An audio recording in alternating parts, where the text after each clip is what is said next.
Hi. I've been dithering about starting this video for a while because I have so much to say, but may as well just go for it. This video is gonna be, it's basically about, it's Jordan Peterson. I am someone who's been a big fan of his for a long time. I even held him as a hero for a few years. But now I'm disappointed about him. But I really do want the best for him, and because I think if we can get the best of him, it's better for the rest of us. I first came into contact with Peterson in 2003. I was a student at the University of Toronto. I was in the psychology research specialist program and cognitive science major program. I was there from '01 to '06. In my second year, I took his personality and its transformations class, or PSY 230 as it was called. And I would say he and one other professor of mine at U of T, who is also fairly prominent on YouTube, John Vervaeke, they were the two standout professors that I've ever had in university or in school in general. What made them different? So I was in psychology and cognitive science, and Peterson and Vervaeke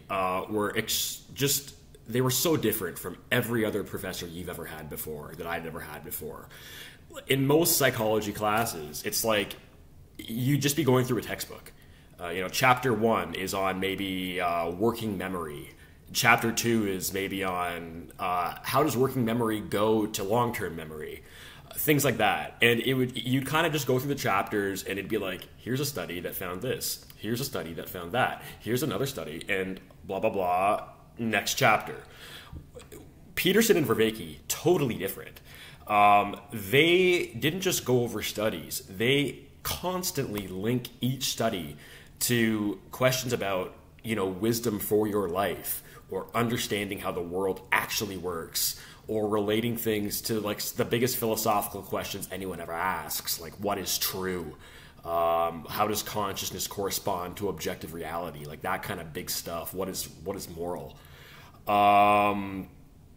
They would always do that, and it's like they just stood out completely from every other professor. And I think it's part of the reason is because psychology, honestly, it's basically a field with an inferiority complex.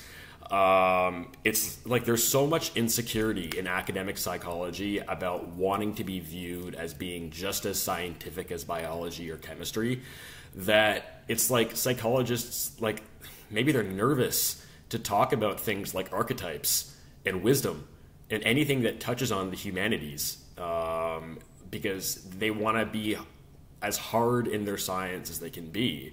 I remember when I was in the psych program, in one of my seminar classes, our professor told us, he was talking about this scientific inferiority complex at U of T Psych. So at U of T Psych, Psych is a science program. It's not in the social sciences.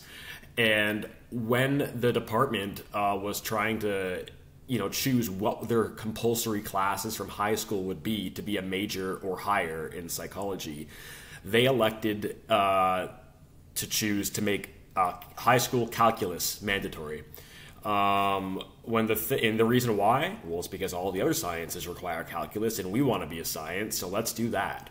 When what would have made much more sense, actually, is making finite required, because finite is statistics, which is huge in psychology and so forth. But yeah, so I think that probably there's a lot of insecurity in psychology about being viewed as being scientific.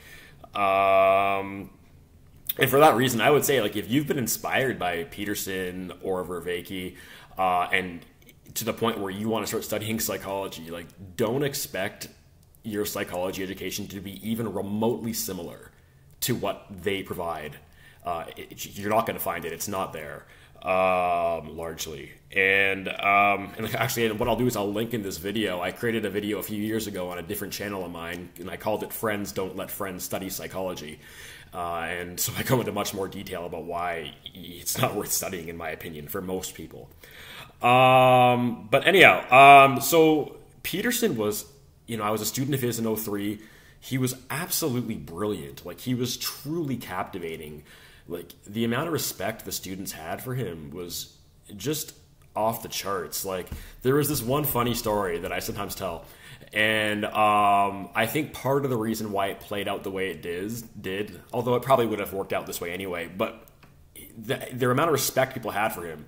So what happened was, the classes were like 2.5 hours long. And at around the halfway point, it's normal for a professor to take like a 10-minute break, go get some water, go to the bathroom, get a coffee, whatever. And so when Peterson came back to the second half, as he started lecturing, his pants zipper, his fly, was about 60% of the way up. He didn't quite get it all the way up. And everyone knew. Everyone in the room but him knew. And everyone in the room but him knew and knew that he didn't know, that whole thing. It's like, I know that you know, and blah, blah, blah, all that. And that went on for like an hour. And the zipper just kept going a little lower and a little lower and a little lower. And I was sitting in the second or third row, dead center. And so I wrote in the back of my notebook, your fly is down. And people around me, they knew what I was showing him. But they also knew that he didn't see what I was showing him because, he's Peterson. He was in the zone. And so, like, I don't know if he would have noticed a bus going by him. I'm exaggerating.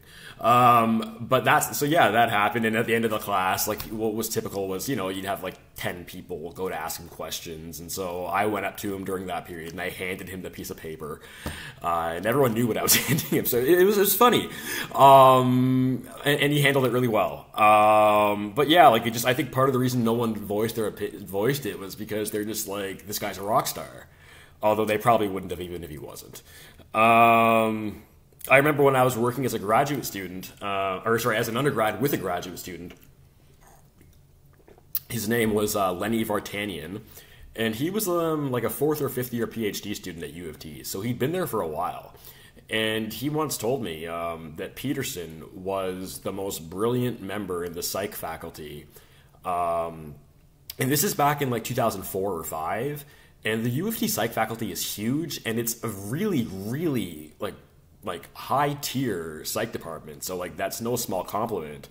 I wouldn't be surprised if Peterson, even before 2016, had more TV appearances by himself than the rest of the psych faculty combined. I would not be surprised by that at all. And then when 2016 came, I remember, I asked my best friend, Randy, do you remember this name, Peterson? And he said, yeah, I remember you ranting and raving about him 13 years ago. And so that's how big this was. And so, but anyhow, so 2016 comes along, and Canada is actively considering Bill C-16, which would codify into law the requirement to use a person's stated gender pronouns. And Peterson came out against this on a few grounds, like the most important being that he was understandably against compelled speech. Like, Canada already has rules forbidding hate speech, but it would be a complete novelty to, common law to not just say you can't say this, but say you have to say that. And so he didn't like that. And I understand, and I agreed completely. And then he also felt that there was this left social justice ideology that is unscientific. Like, it's basically like departments, anything that ends in studies, like women's studies, gender studies, African studies, like they're activist disciplines. They are the left-wing equivalent of what you would have if you had a right-wing think tank that was publicly funded. That's what they are. Like, it's completely... They're not looking for truth. They're looking for confirmation of what they already believe. And so he didn't want to see that codified into law. And the thing is that, like Peterson often said, what happens in the university happens 5 years later everywhere else. And that's exactly what's happening. And, Peterson, like, he'd been at the University of Toronto for a long time. It's a very, like, it's a pretty activist-y campus. A lot of leftism. And so, so like, he's, like, however, whenever you first started seeing the writing on the wall that things were coming, he probably saw it 5 or 10 years earlier than that. And he saw it growing. But yeah, so I was in total agreement with his position on Bill C-16 and his reasons for being against it. And the thing is that had this been all there was to Peterson, his fame would have, like he would have been out of the conversation well before Christmas in 2016. But a few things kept him going, kept him in the public eye, and the Joe Rogan podcasts were huge. And I think what happened was what kept him alive. A big part was people just realized there is so much more to him than this one conflict. Like he is talking about things that we need to be talking about that we're not talking about. He's talking about like there's just so many things. I'm like maybe I should get into it now, and I'll get into that in a bit. But he had like this like the way he looked at for example like cultural attitudes towards raising boys into men. He talked about how there's like, there's hostilities there. We're looking at masculinity only in the negative framing, but not the positive aspects of it. And, with the rate of single motherhood and everything, there's a lot of kids, myself included, who did not have good father figures, and they are missing out. So that was a big thing. He talked about the importance of the importance of setting goals, how to set goals, how to pursue them in ways that are more likely to work for you. He talked about the critical importance of taking personal responsibility as a means of cultivating meaning and purpose in your life. There's rights and they're very important, but there's also responsibilities. And when you don't have responsibilities, you start feeling empty inside very quickly. So he talked about that. He was fair-minded and nuanced. He would, in his own words, give the devil his due. When he would be talking about like a social justice issue, like he would talk about, or postmodernism, he would talk about the arguments in their favor, but then he would go on to say why he still disagrees with them. But he would, as he said, give the devil his due.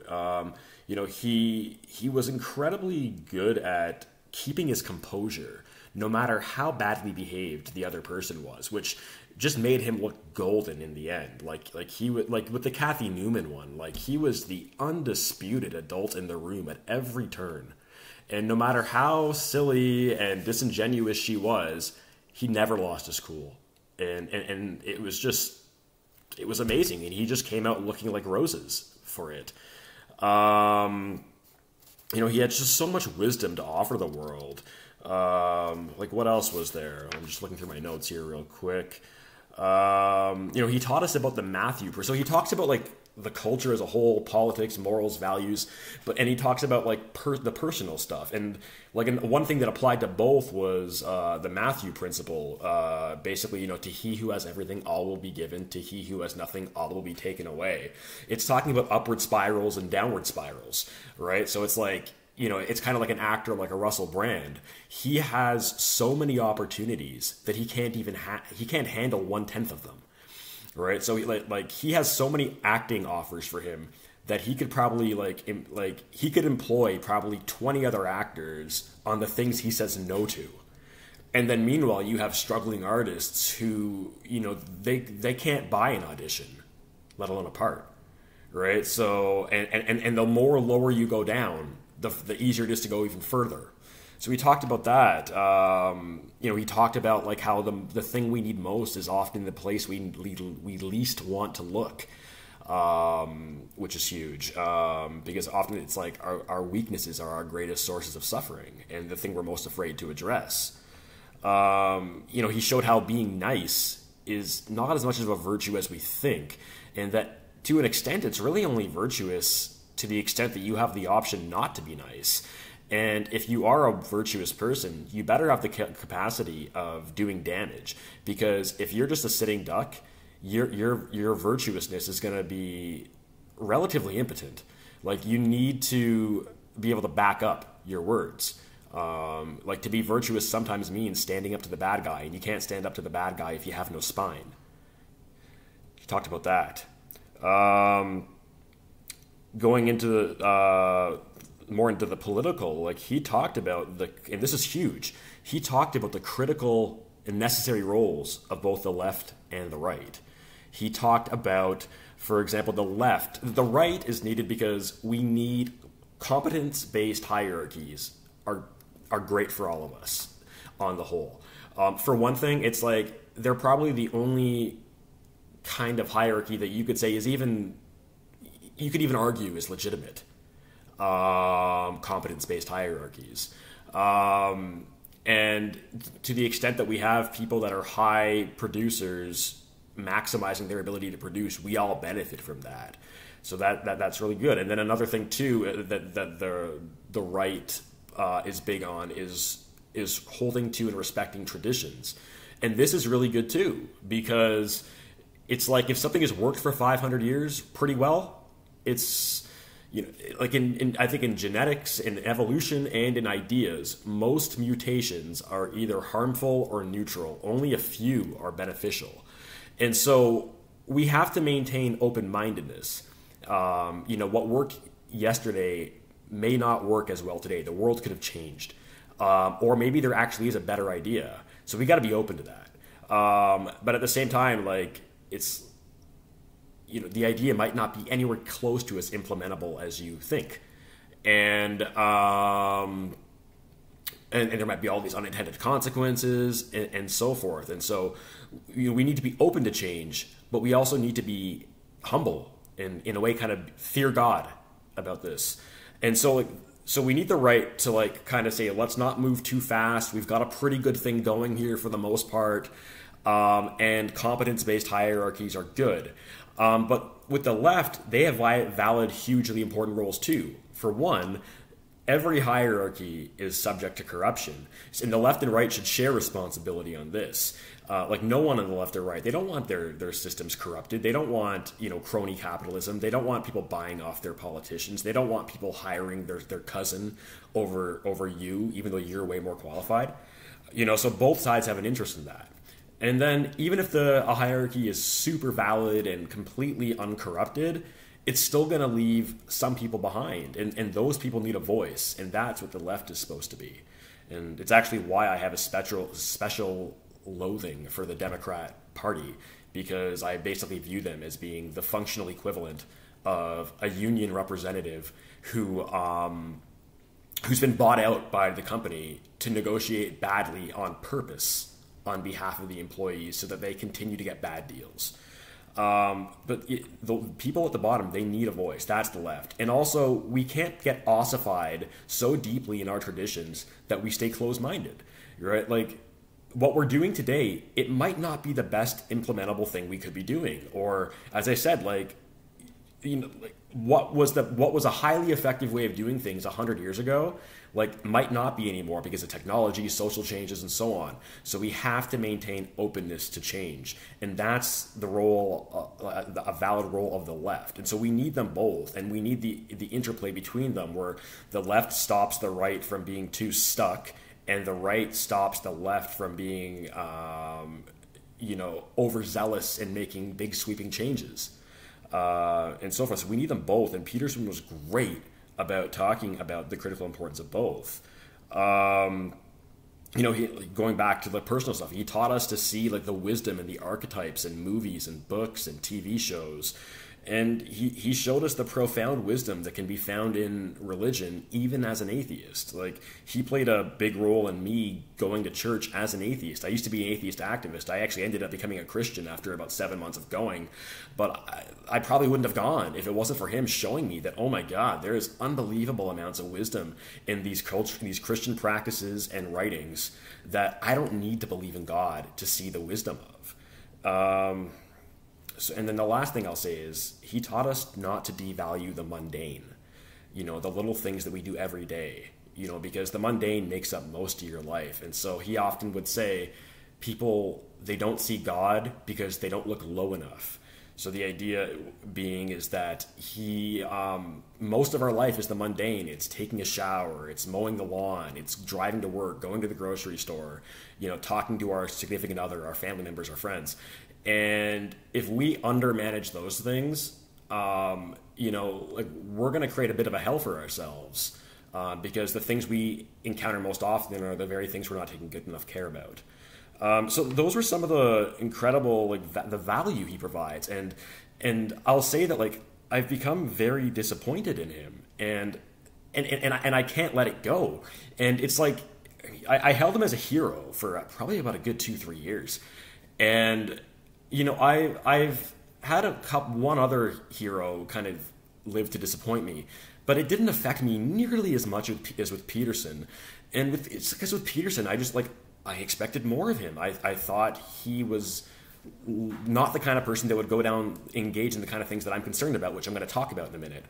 And the biggest thing, though, is that I personally thought that this guy has the potential to be someone of historical significance, someone who, kind of like a Martin Luther King type, who in 100 years, 50 years, 100 years, we're still talking about the impact they've had and still citing their wisdom as inspiration. I thought he had that capacity. And maybe he does if he corrects course. But so what's wrong? I think he's not balanced the way he used to be. I think before, when he started off, he was moderate with a clear lean to the right. No problem. I myself am moderate right. So, I found myself agreeing with him. More often than not.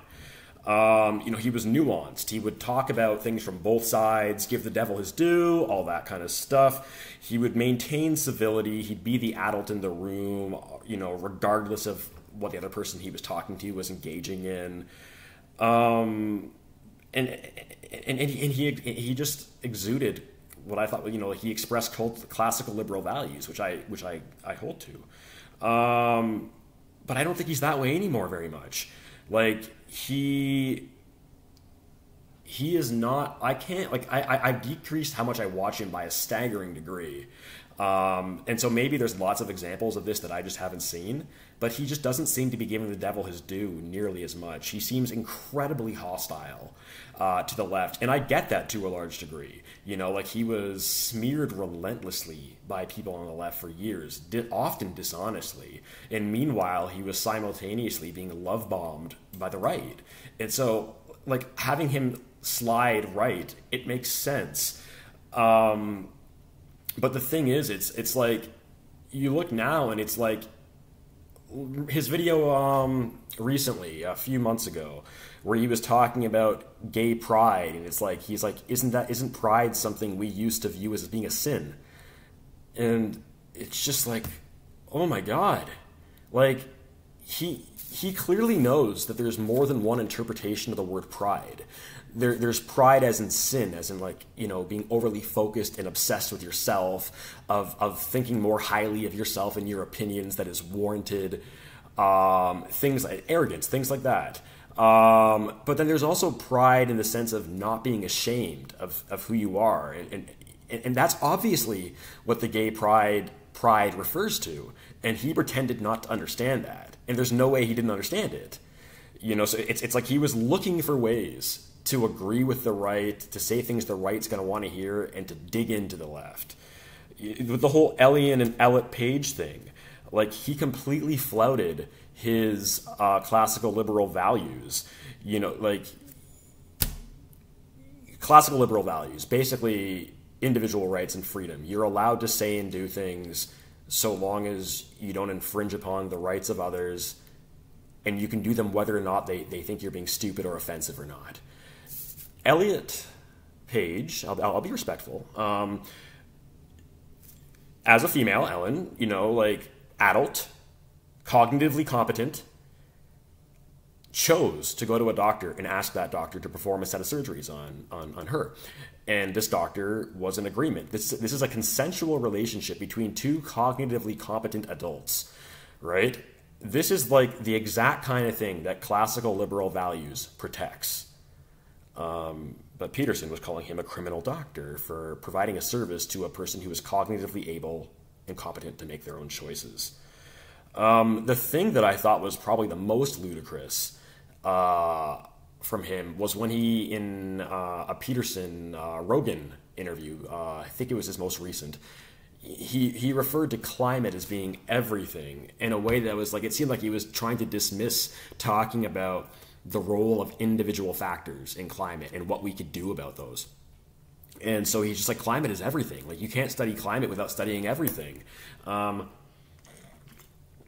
Which in a sense is totally true. It's a multivariate problem with a whole bunch of variables.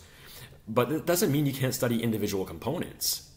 So, for example, consider nutrition. Like I could say, like when a person's talking about like the importance of healthy eating and exercise for good health, I could say, wait, why are we looking at these two individual factors? Health is everything. You know, health is the quality of air you breathe. Are you living in a war-torn country? Like, you know, what's your access to healthy foods? Is the water clean? Are you getting beat up by someone in your house? Like, there's a million things we can go into, and that doesn't justify saying, well, we can't look at exercise then because it's everything's involved. It didn't make sense. It was like he was looking for ways to say things that people on the right would like and or the people on the left would be upset by. And you know, he's been just lobbing more and more bombs into the culture war, you know, picking battles he doesn't need to pick. And he's made himself, I think, it's gotten to the point now where you kind of have to be a right-winger to have any stomach for him at all. And that's disastrous, because I personally think that, you know, really just about everyone in the world could benefit from his wisdom, left, right, and center. And he's not just hurting himself when he alienates himself from such a huge chunk of people. He's hurting, like society's losing on the benefit he can provide to us. And that's a big part of why I'm making this video. I'm trying to play a small role in maybe steering him back. And I'm not the only one who thinks this. I'm not the only one who, you know, thinks this even among his base. I've been participating in the Jordan B. Peterson subreddit. I've posted several times about these kind of concerns, and yeah, there are some people that disagree with me, but there are far more that are completely understanding of where I'm coming from. I put up an informal poll, not scientific, but I worded it very fairly, and I'll post the link to it in the description box for this video. I'll also post the link to the video on Friends Don't Let Friends Study Psychology too.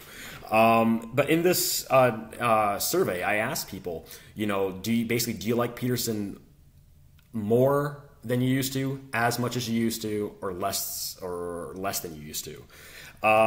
34% of people said, and this is like 223 people that are Peterson supporters, so they're not like people that hate him. 49% of people said they like or admire him less. 34% said the same. 17% said they like him more. So basically, it's about a 3-to-1 ratio of people liking him less than liking him more among his own base. And so some of the reasons are the things I'm talking about. Like I'll go back to another thing. It's like as I said before, he used to talk about the critical roles of the left and the right, and how he would say that we need to give bigger platforms to sane, rational voices on the left so that they can rescue their movement back from the more social justice warrior identity politics types. And the thing is, now he has a huge platform. And basically all he ever does is talk to people who agree with him. Unless they're coming from a major news outlet, like you know, like a major TV network or a major publication. Like, he basically only speaks to people that are largely sympathetic with him. He recently talked to Kyle Kalinske. That was the first time I've seen him talk to someone who would challenge him in maybe 3 years, 4 maybe, like on his political, cultural views. And the thing is with Kyle, it's like Kyle is like 20 years younger than Peterson, probably a little more than that, and he was the undisputable adult in the room. Peterson was losing his cool. Like, in one clip, I saw 2 clips. In one clip, Peterson was absolutely fine. He was civil and constructive. Great, love it. But in the other, the one that was on gender issues, like, Peterson was hostile. He was rude, and Kyle, to his great credit, kept saintly patience and tolerance with Peterson, despite the fact that Peterson was, you know, he wasn't returning the favor, at least not in that segment of the video. Like, my thinking is that, like, Peterson should spend a little bit less time talking with people like Ben Shapiro. And I like Ben Shapiro. I think he's brilliant. But he's spending too much time with them. He needs to spend more time, in my humble opinion, talking to people like Crystal Ball, Kyle Kalinske. These are, like, if you want sane, sensible, reasonable people on the left, like, these are them. Like, these are the people that we need to raise the platform of. These are the people that we need to, watch to keep our balance. And likewise, if you're a progressive, you should check out some Ben Shapiro. You should check out, some people on the right, because it'll help balance you out too. But yeah, it's just, he's lost his balance. Like he's lobbing bombs at the left. He's not acknowledging the important roles they're playing in trying to elevate the credible, sensible voices up. And that's a big problem. Like it's, as I said, it's making it such that you kind of have to be a right winger to be able to listen to him. Which means he's going to repel most of his audience. And the thing is that we're in a time now where I think it's like we need to be able to recognize that people on both sides, there's a lot of good people on both sides. There's, very fine people on both sides. You can be a person on the left who is motivated by just complete compassion and goodness. And same thing with the right. You can be a person on the right who just has a very a set of moral principles that are completely valid. And you can be very reasonable on both sides. Like you can, like a person on the left and a person on the right can be equally reasonable and honest and come to different conclusions based on their different values. These people need to be able to talk to each other. And the thing is that they often agree way more than they realize they do. Like the mainstream media, politicians, basically the whole thing that Noam Chomsky talked about, manufacturing consent, they are doing everything they can to keep us distracted by talking about things like gender pronouns, things like abortion, things like free speech on campus. And these things are important. Critical race theory. These things are important. But every second we talk about those things and demonize the other side is a second we're not talking about things like the cost of healthcare in America. So yeah, I'm Canadian, but I live in America now. I've been here for almost 8 years. We're not talking about the ridiculous price of education here. We're not talking about how much money goes into the military-industrial complex that could have gone into infrastructure, that could have gone into improving healthcare, that could have simply gone to tax cuts to give Americans some of their own money back. Every second we talk about some hot button issue, we're not talking about that. And what's happening is these issues have become wedge issues. And so even a person on the left will vote for the Democrat every single time, no matter what, on the grounds of abortion alone, for example. And a person on the right will do the exact same thing, but vote for the Republican on the grounds of abortion alone. And they'll barely even notice that their party is basically selling them out every step of the way. We need to be able to talk to each other. We need to be able to say, look, like we have different values, but let's talk, because we probably agree on a lot of things. Like people on the right, they don't want their politicians being bought out any more than people on the left do. Like a person on the right is not going to be happy to hear that the cost of medicine is radically cheaper in Japan and Canada than it is in the States. Right? So we need to have those conversations. And Peterson could be a big bridge because his ability to, when he wants to, maintain his cool and be civil and charitable and express both sides of the argument, that is what we need more of in this society. And that is a big part of why I think he's so tremendously special. He has, I think, if he wants to, the ability to bring about conversations that we need to have and give more insight into the values that inform both of them, both sides. And the thing is, so he's become like he's just perpetually angry now. He's triggered very quickly, not to use a buzzword, and a lot of this can be very forgiven. It's like, look at the things he's gone through. Like, he was on a worldwide tour being smeared relentlessly, jet lagged all the time, going through major health issues of his own. His wife was expected to die. He got addicted to like benzodiazepines, which I kind of found surprising because as a clinical psychologist, I would have thought he'd have known how addictive they were.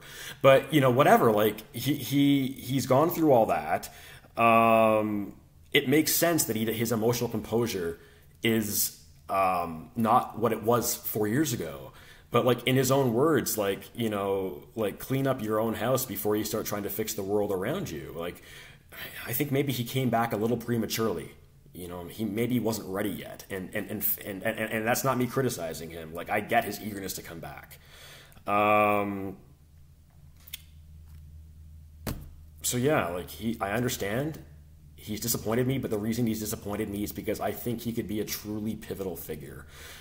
The kind of person that could help people improve their individual lives, their relationships with their families, their friends, their ability to pursue meaning, and the ability of all of us to understand the other side and to talk to them and have good conversations. He has that capacity if he can steer back. And I would readily accept, if he came out tomorrow, and I heard he has had some things where he said things to the effect that he's going too far. I haven't seen them, but I've heard about them. If he were to come back and basically say, you know, basically kind of almost like own up to the kind of things I've been saying in this video and say, you know, I'm going to try my best to go back to the way I was 3-4 years ago, I would welcome him with open arms and total encouragement. We all need a path to redemption because we all screw up.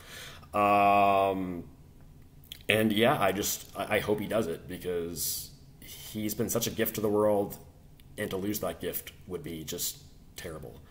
So I'm going to continue making some more videos. I think the next video I might do is a video on Professor John Vervaeke, another professor at the University of Toronto, who I think has things to say that are just tremendously important for the well-being of people. You know, Peterson and Vervaeke, they're speaking at a time where society is fragmented. You know, like, we don't go to church anymore. We don't stay in the same place anymore. We don't know our neighbors. We don't stay in the same job very long. You know, I'm from Toronto, but I live now in America. My friends are scattered all over the place. I didn't go to church as a kid. Like, compare that to a situation where people, they live most of their lives in their town. They have a church. They have a community. They have connection to people around them. They have the social safety net and the distributed caring, so that if they fall, they've got people to help them, and they'll be less neurotic because they're thinking about the people around them, because they actually know them. You know, and so we have like a meaning crisis. Like, you know, we've lost religion, we've lost community, and we seem to be trying to replace it with things like that give us dopamine hits. You know, likes on Facebook, approval of others, looks, status cards, things like that. And these things, they only lead to temporary happiness, and then they fade away. They don't lead to enduring meaning and purpose and satisfaction and equanimity. And so I think like people like Peterson and Vervaeke are incredibly important to helping people realize this and make corrections. I'll be making other videos about other things too, you know, probably some videos on Christianity, the Bible, and the church, and how I, as an atheist activist, kind of transitioned over, but how I still have the complete and utmost respect for atheism, and I fully admit that it's just as credible as the position I hold now, and I would not blame you if you think it's much more credible. I get it. But anyhow, thank you for your time. It's been a long video. Look forward to the next one.